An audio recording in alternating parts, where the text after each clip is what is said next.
Le président de la République, Félix-Antoine Tshisekedi Tshilombo, est arrivé le samedi dans la matinée à Lusaka, en Zambie, pour participer à un sommet extraordinaire de la communauté de développement de l'Afrique australe sur la sécurité dans l'est de la République démocratique du Congo et à Cabo Delgado, au Mozambique. À Kinshasa, les suivis et l'application de points d'accord, notamment dans le domaine d'investissement des infrastructures en République démocratique du Congo, contenus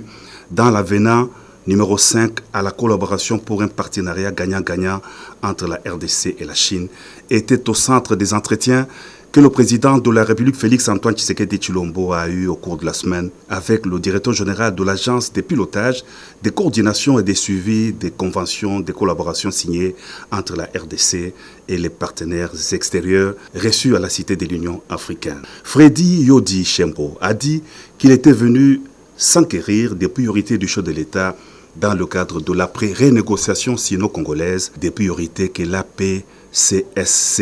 traduira en programme pour en assurer le suivi.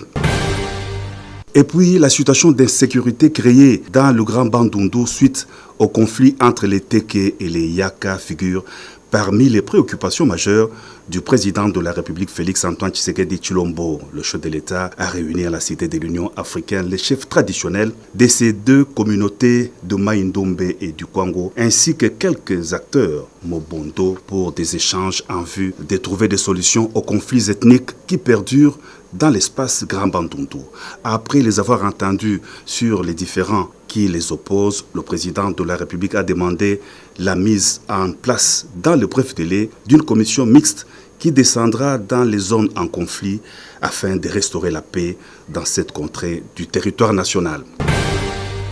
Le vendredi, en plein conseil des ministres, le président de la République, Félix-Antoine Tshisekedi Tshilombo, a été saisi d'un sit-in organisé par le mouvement de réveil des personnes vivant avec handicap devant la Cité de l'Union africaine. Toujours sensible aux questions touchant cette catégorie des compatriotes, le chef de l'État a dépêché sur place 3 membres du gouvernement, le vice-premier ministre, ministre de la fonction publique, la ministre d'État chargée de l'environnement et la ministre déléguée chargée des personnes vivant avec handicap pour s'enquérir de la situation. Après avoir écouté le délégué de PVH sur leurs revendications relatives notamment à leur situation sociale et à quelques faiblesses relevées dans leur ministère de tutelle, le vice-premier ministre Jean-Pierre Liaou a transmis aux personnes vivant avec handicap au nom du chef de l'État un message d'espoir et leur a fixé rendez-vous à son cabinet de travail pour recevoir leur mémo à transmettre au président de la République.